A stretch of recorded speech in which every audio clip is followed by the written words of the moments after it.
الله من قرأ الفاتحة.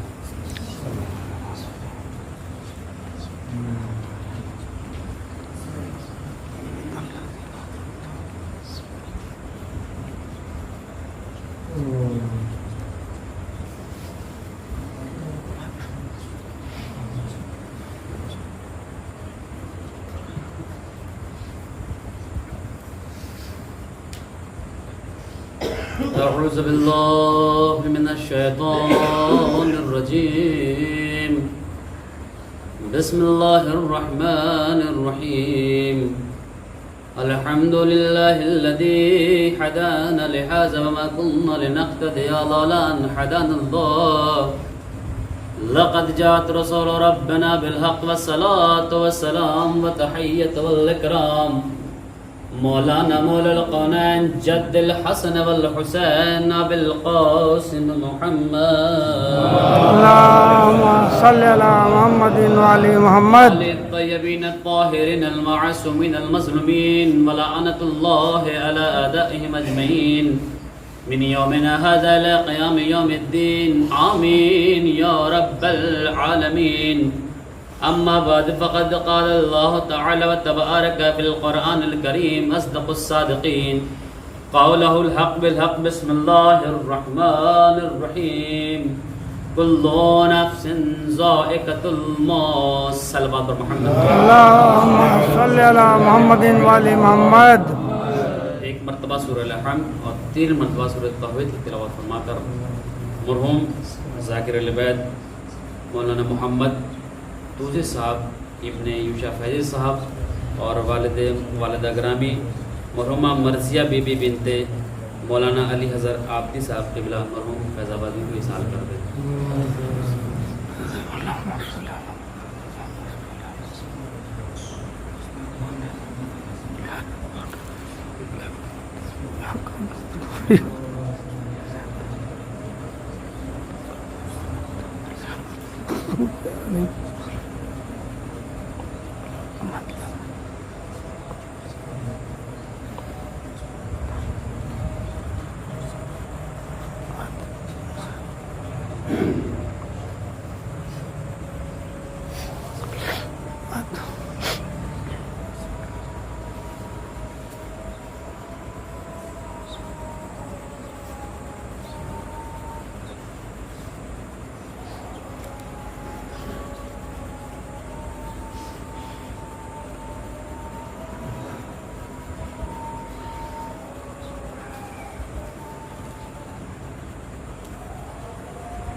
صلوات محمد وآل محمد. اللهم صل على محمد وعلى محمد. ایک اور بابا سے بلند نعرہ صلوات. اللهم صل على محمد وعلى محمد. پروردگار اپنی بابرکت کتاب میں اور اپنی عظیم ترین کتاب میں ارشاد فرما رہا ہے کہ ہر نفس کو موت کا مزہ چکھنا ہے. یہ عام فہم موضوع ہے، یہ عام فہم آیت ہے، یہ ہر کوئی جانتا ہے اور ہر کوئی اس کا مفہوم سمجھتا ہے. اس کو میں نے اپنا سرنامہ کلام قرار دیا ہے. یوں تو دیکھا جائے تو کوئی موضوع چھوٹا نہیں ہے قرآن اور حدیث کا. ہر موضوع پہ مفصل بیان ہو سکتا ہے. یہاں پہ علماء اکرام تشریف فرما ہے. کچھ قوت گویائی میں یا الفاظ کے لرزش میں کچھ ہیر پھیر ہو جائے تو میں اصلاح چاہوں گا بعد مجلس کہ پروردگار اپنے پاک و پاکیزہ کتاب میں ارشاد فرما رہا ہے کہ ہر نفس کو موت کا ذائقہ چکھنا ہے. ہر نفس کو، ہر شے کو موت کا مزہ چکھنا ہے. پروردگار یہ کون سی کتاب ہے؟ یہ وہ کتاب ہے، کوئی عام انسان کے اور عام سینے پہ نازل نہیں ہوئی. یہ وہ کتاب ہے جس پہ نازل ہونے کے لیے جب حکم پروردگار ہے تو پہاڑوں نے انکار کر دیا. یا یوں کہہ دوں کہ مشہور و معروف جملہ ہے، یہ مشہور و معروف یہ الفاظ ہے کہ پہاڑ نے انکار کر دیا، یعنی پہاڑ کہنا یہ تھا کہ اگر یہ کتاب ہمارے اوپر نازل ہو جاتی تو پہاڑ ریزوں میں تقسیم ہو جاتا، تو وہ پہاڑ پہ نازل ہوتی تو پہاڑ ریزے میں تقسیم ہو جاتا، تو وہ سینہ کتنا مضبوط ہوگا کہ جس سینے پہ پورا قرآن نازل ہوا ہے، وہ سینہ کتنا قوی ہوگا کہ جس سینے پہ پورا قرآن خدا نے نازل کیا۔ پروردگار اسی قرآن میں اپنے بندوں کی ہدایت کے لیے کہہ رہا ہے کہ ہر نفس کو، ہر شے کو موت کا مزہ چکھنا ہے۔ یہ موت کی آگاہی، یہ موت کا بار بار تصور لانا اپنے بندوں کے لیے اس لیے ہے تاکہ میرا بندہ کبھی غلط راہ کو اختیار نہ کر لے، اس راہ کو اختیار کرے جس راہ کو خدا پسند کرتا ہے۔ صلوات پڑھ دیں محمد و آل محمد، اللہم صلی علی محمد و آل محمد۔ اور یہ مجلس ایک ذاکر اہل بیت کی، ایک شاعر اہل بیت کے سارے ثواب کی ہے، ایک نوے خان کی ہے جس میں سب ہنر پائے جاتے تھے۔ وہ کتنا عظیم تھا، وہ کتنا بابرکت ذات کا ذاکر تھا کہ جس کو موت آئی بھی تو فرش عزا پہ آئی، جس کو موت آئی بھی تو فرش عزا پہ آئی۔ ہم عزاداروں کی بس ایک ہی تو تمنا ہے، دو جگہ ہم کو موت کی خواہش بہت زیادہ ہوتی ہے، یا تو کربلا کی زمین پہ یا تو فرش عزا پہ۔ ہر عزادار کے دل کی تمنا ہے کہ اگر موت آئے تو محبت اہل بیت میں آئے اور ایسی جگہ پہ آئے کہ جہاں ہمارے دل کی حسرت اور تمنا ہوتی۔ ایمان سے بتائیے گا، اور یہ تاریخ مورخین علماء حضرات بیٹھے، اصلاح چاہوں گا کہ یہ مروی ہے کہ جب فرش عزا بچھتی ہے، جب فرش عزا بچھنے کے بعد کون کون آتا ہے؟ صرف ہم اور آپ نہیں آتے، بلکہ ان عزاداروں کے ساتھ ساتھ ائمہ طاہرین بھی آتے ہیں، معصومین بھی آتے ہیں، انبیاء بھی آتے ہیں، اولیاء بھی آتے ہیں، اوصیاء بھی آتے ہیں۔ تو اب یہ بتائیے جب فرش عزا بچھ گئی اور ہم نے آپ سے یہ کہا کہ ایک سورہ فاتحہ کا اصال ان مرحوم کو کر دیجئے، تو یہ بتائیے کیا صرف آپ ہی سورہ فاتحہ پڑھتے ہیں؟ یہ ہمارا اور آپ کا عقیدہ ہے، یہ ہمارا اور آپ کا عقیدہ۔ یہ مورخ نے لکھا ہے کہ یہاں پر آتے ہیں، لیکن ہمارا اور آپ کا عقیدہ یہ ہے کہ جب معصومین آتے ہوں گے تو آپ کے ساتھ سورہ فاتحہ وہ بھی پڑھتے ہوں گے، کیونکہ ان کا موجود رہنا یہاں پر۔ اگر کوئی ذاکر کہتا ہے کہ ایک سورہ فاتحہ اصال کر دیں تو یہ یاد رکھیں آپ کے ساتھ ہمارا عقیدہ ہے کہ معصومین بھی اصال کرتے ہوں گے۔ تو وہ کتنی بابرکت ذات ہے کہ وہ کتنے بابرکت کے افضل یہ عزادار ہیں کہ جن کی سورہ فاتحہ بھی ہمارے معصومین پڑھتے ہیں۔ صلوات پڑھ دیں محمد و آل محمد، اللہم صلی علی محمد و آل محمد۔ خدا کہہ رہا ہے کہ ہر نفس کو، ہر شے کو موت کا مزہ چکھنا ہے اور ہر شے کو مرنا ہے۔ موت کا مراد یہ نہیں کہ مٹ جانا ہے۔ اگر موت صرف قرآن میں ہی ہوتا کہ پروردگار نے ارشاد فرمایا کہ ہر شے کو موت کا مزہ چکھنا ہے، اگر حدیث آگے بڑھ کے اگر ثابت نہ کرتی تو ہم سمجھ بھی نہ پاتے کہ موت کا ترجمہ کیا ہے۔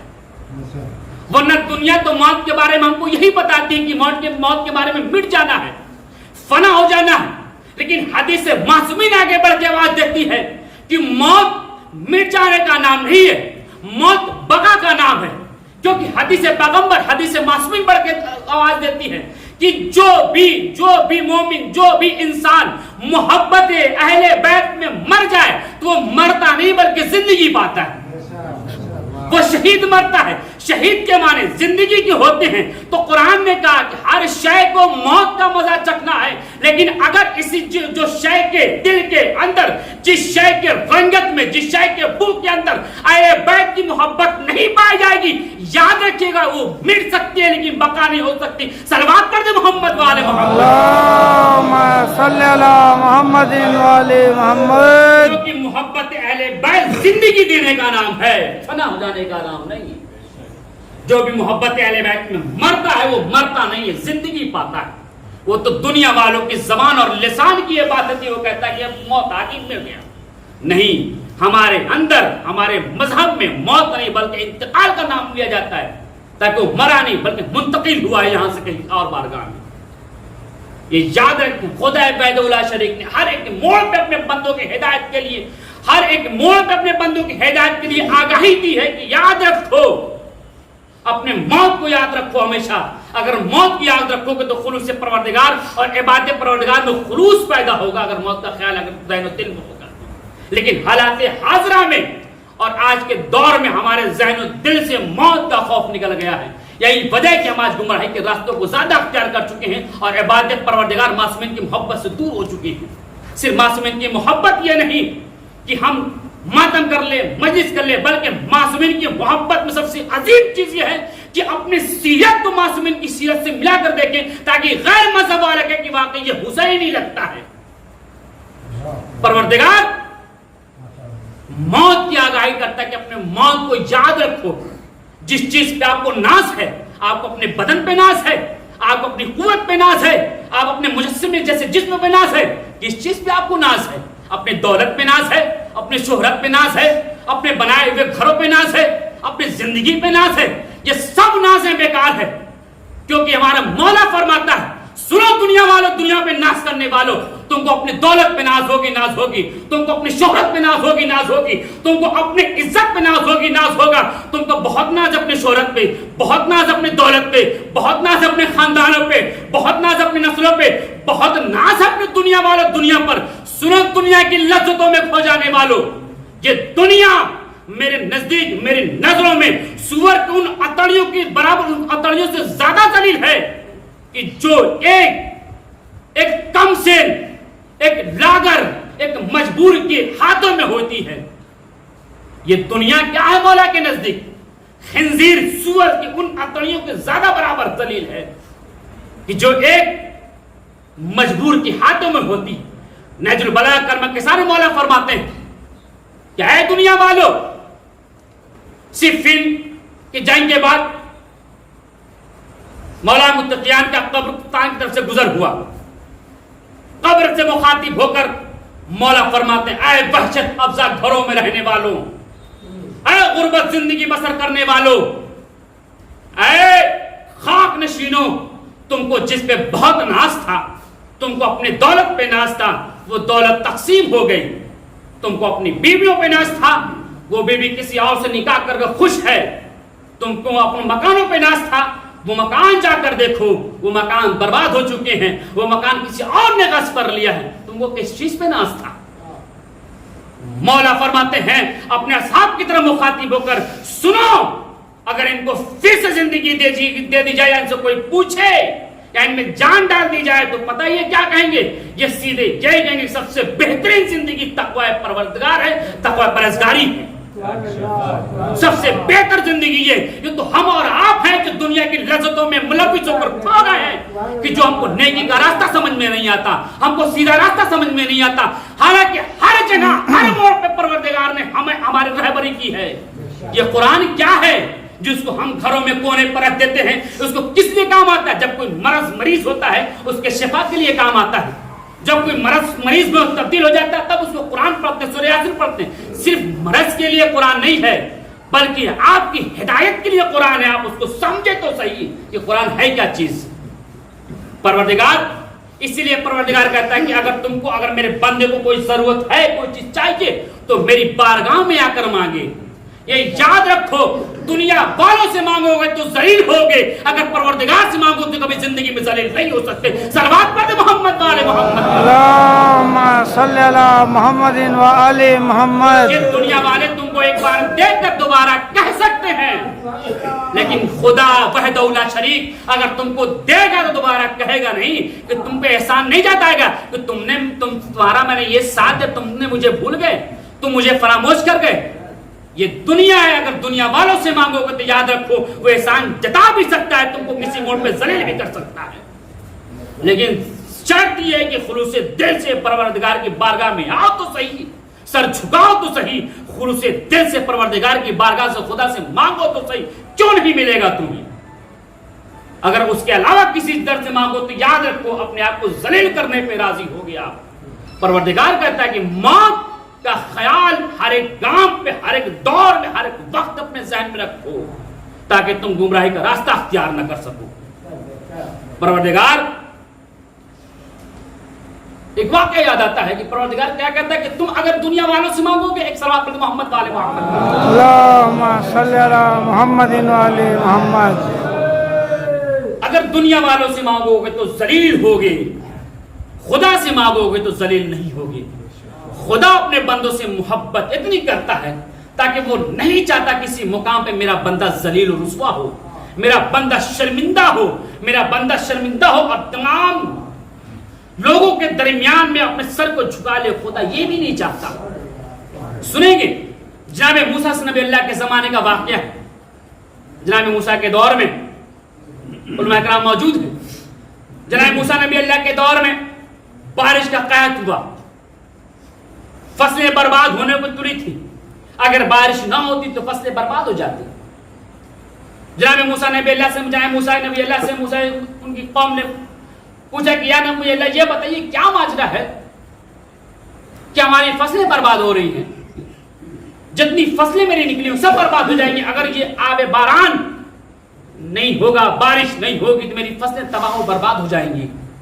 جناب موسیٰ نبی اللہ کوہ طور پر جا کر خدا کی بارگاہ میں عرض کرتے، پروردگار یہ بتا کہ ہماری قوم پریشان ہے، پریشان حال ہے ہماری قوم، کوئی راستہ بتا کہ کیا بات ہے، کیا وجہ ہے کہ بارش نہیں ہو رہی، اگر بارش نہیں ہوگی تو ہماری فصلیں برباد ہو جائیں گی، لوگ بھوکے مریں گے۔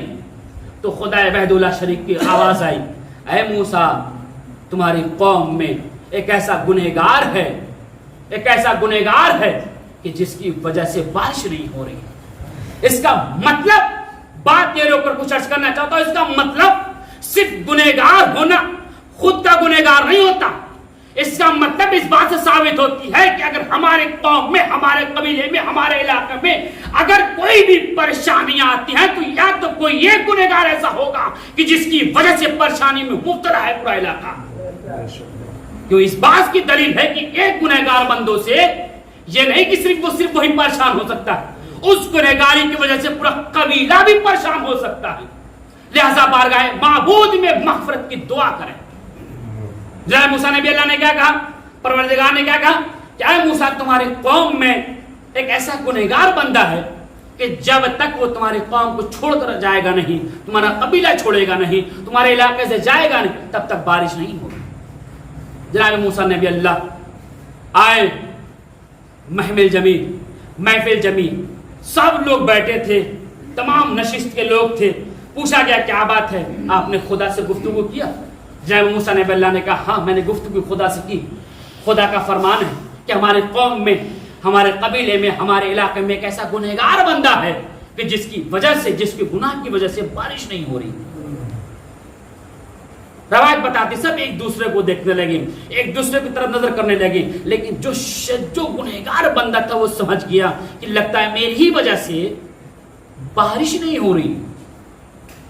اس نے خلوص سے دل سے ساتھ نگاہوں کو خم کیا، خم کرنے کے بعد بارگاہ معبود میں شرمندگی کے ساتھ پیش کرتا، پروردگار مجھے معلوم ہے کہ میں کتنا بڑا گنہگار ہوں، میرے گناہگاری کی وجہ سے آج بارش نہیں ہوگی، بارش نہیں ہو رہی، پروردگار میرے گناہ کو معاف کر دے، میرے گناہ کو معاف کر دے، میری توبہ قبول کر لے۔ اے پروردگار اگر میں یہاں سے اٹھ کر باہر گیا یا اپنے بارے میں بتایا تو میں شرمندہ ہو جاؤں گا، میں ذلیل ہو جاؤں گا۔ تو پروردگار ابھی اس کی دعا پوری نہ ہونے پائی تھی کہ بارش موسلادھار بارش ہونے لگی، تمام فوج، تمام قوم حیرت ہو گئی۔ اے موسیٰ نبی اللہ آپ تو کہہ رہے تو گنہگار بندہ تھا، کوئی اٹھا بھی نہیں، گیا بھی نہیں، کچھ کہا بھی نہیں، بارش ہونے لگی، وجہ کیا ہے؟ موسیٰ نبی اللہ حیرت میں ہو گئے کہ اچھا وجہ مجھے بھی نہیں سمجھ میں آئی۔ جناب موسیٰ نبی اللہ کوہ طور پہ گئے، کوہ طور پہ جانے کے بعد خدا کی بارگاہ میں عرض کیا، اے میرے معبود یہ بتا کہ تو کہہ رہا تھا کہ یہ گنہگار بندہ ہے، جب تک قبیلہ چھوڑے گا نہیں، ہٹے گا نہیں، جائے گا نہیں، بارش ہوگی نہیں، یہ بتا کوئی اٹھا بھی نہیں، کوئی گیا بھی نہیں، کوئی کچھ بولا بھی نہیں، تو نے بارش موسلادھار کر دی، وجہ کیا ہے؟ خدا نے لہجے میں آواز دی، اے موسیٰ جو گنہگار بندہ تھا اس نے توبہ قبول کر لی، اے موسیٰ جو گنہگار بندہ تھا اس نے توبہ قبول کر لی۔ اب موسیٰ نبی اللہ کہتے ہیں اے بارگاہ معبود، اے میرے معبود، اے پالنے والے، اے میرے رب یہ بتا کہ وہ گنہگار بندہ تھا کون؟ سننا، وہ گنہگار بندہ تھا کون؟ تو پروردگار اپنے لہجے میں، اپنے انداز میں کہتا ہے اے موسیٰ جب گنہگار تھا تو بتایا نہیں، اب تو میرا خاص بندہ ہو گیا تو کیسے بتاؤں؟ اے موسیٰ جب وہ گنہگار بندہ تھا تو میں نے بتایا نہیں، اب وہ تو میرا خاص بندہ ہو گیا تو کیسے بتا دوں؟ صلوات پڑھ محمد والے محمد، اللہم صلی علی محمد